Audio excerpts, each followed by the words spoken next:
Joining us right now, John Fund, National Review Online, and of course, author of so many important books, including Who's Counting?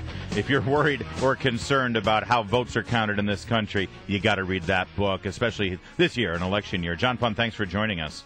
Pleasure, Larry. Thanks. Hey, John, we want to ask you about the 4-year anniversary of Obamacare being jammed down the throats of the American people. But first, I got to I'm looking at your article that just posted about 10 minutes ago on National Review. You have what I think is a pretty breaking story here and an amazing angle on Russia's adventures in Crimea.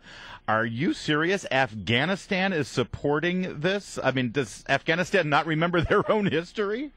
Well, let's just say all politics is local, and in this case, President Hamid Karzai has been fighting with the U.S. for a long time over its involvement in Afghanistan. His administration is very corrupt, and the Russians are moving in with all kinds of development aid and foreign aid projects. And guess what? Unlike the U.S., they're channeling them directly through the Afghan central government, and you can imagine what that means, bakshish. So as the U.S. military is bugging out of there, Hamid Karzai has to solidify his position with his big, powerful neighbors. So now they are actually, it's unbelievable to say it, the Afghanistan government is in support of Russia taking over part of Ukraine. And they are joined by that really dramatic surprise group of nations like Syria and Venezuela. Oh. That's a company I want to be in. There's a club. Well, there's a story to keep an eye on for sure. Okay, so Obamacare's 4-year anniversary. How much of it is actually left?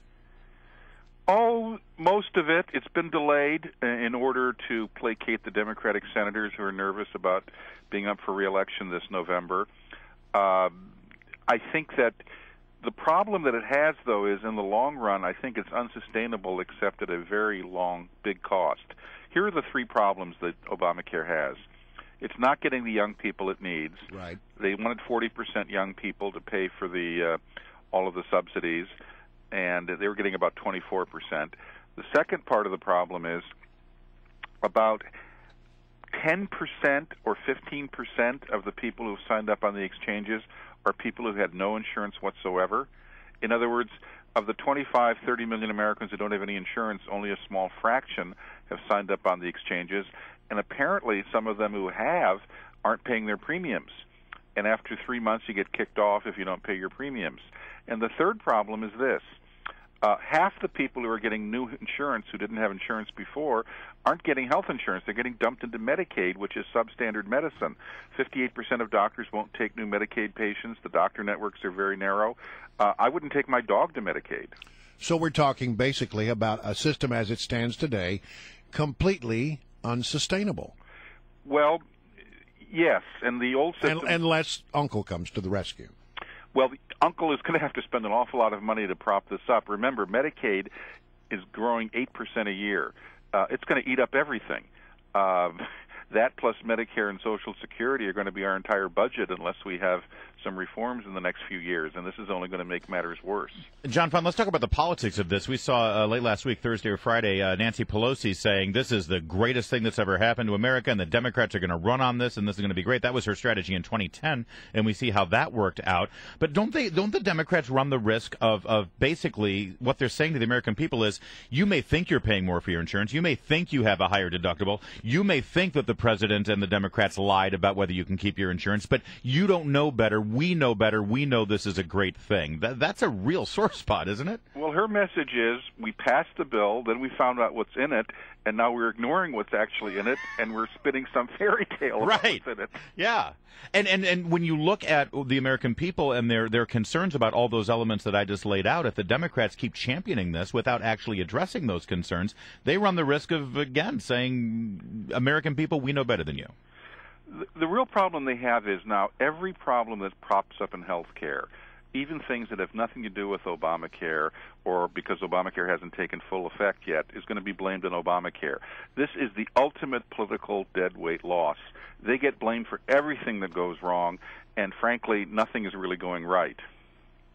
I want to ask you about your new book, because you're working on a new book, and I'm fascinated by this topic because I think this guy has, for most Americans, has flown under the radar. a lot of people don't really focus on the things that the Attorney General does. But you've got a book coming out in June about Eric Holder. Can you give us some sense of what you are finding as you put the finishing touches on this book? Well, my co-author is Hans von Spakowski, who's a former Justice Department official now with the Heritage Foundation. And we've discovered that whether it's civil rights, whether it's prosecuting American companies doing business overseas, whether it's disability law, whether it's Fast and Furious, whatever it is, Eric Holder has been pursuing Barack Obama's radical agenda, building on it and defending it, and at the same time misleading Congress, refusing legitimate requests for documents and information, and basically stonewalling. It is an Attorney General's performance that, frankly, career people in the Justice Department who are concerned about the deterioration in standards say they haven't seen since the days of Richard Nixon. Well, the reason I ask this is because I sort of operate under this old quaint notion that the Attorney General is the Attorney General of the United States, not the lawyer for the White House. Oh, Brian. Well, I mean, he's got his own lawyer over there, right? Well, we've gone off and on that. We had Robert Kennedy, who was obviously the president's brother, and he was clearly a political choice designed to protect the president's backside. We had on the other side Alberto Gonzales under President George W. Bush, who frankly I think was hired because of his closeness to the Bush family and his ethnicity and didn't turn out to be a good attorney general.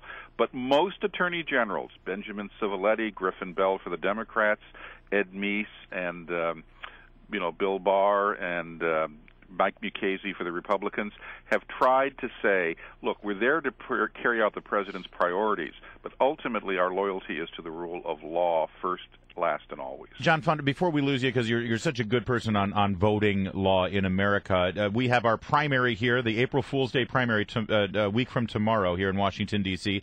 Washington Post has a story yesterday about how Mayor Vincent Gray, running for re-election, one of the constituents he's really going after is the convict vote. Apparently here you can vote when you're in jail, you can vote when you've got an ankle bracelet.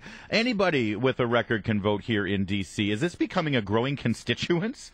Yes, and in fact some politicians are appealing to the convict vote by taking crime out of the streets and putting it into their offices where they can keep an eye on it. So Vincent Gray may be joining the convict vote in future months and years, because I'll tell you, if you read the indictment of his top fundraiser, which says that Vincent Gray, the mayor, knew all about the illegal activities that helped him get elected, you're beginning to wonder, even if this guy wins the Democratic primary, is he actually going to serve out his term? Right. Or will he be serving out another term in, shall we say, public housing? It is identity politics at its best. He's going after the con vote and saying, I'm one of you. Vote for me. I don't know if that... Well, it worked for Marion Barry. He's still in office. All right. Thank you very much, John Fund. Always good to have you. Great seeing you at CPAC, by the way. Thank you. And by the way, I do think the voters of D.C. ultimately will listen to common sense and vote someone else in. Well, we will see. And, of course, we'll cover it right here on WMAL. It's We're watching. Our primary coming... Well, it's the Democratic primary coming up a week from tomorrow. Thank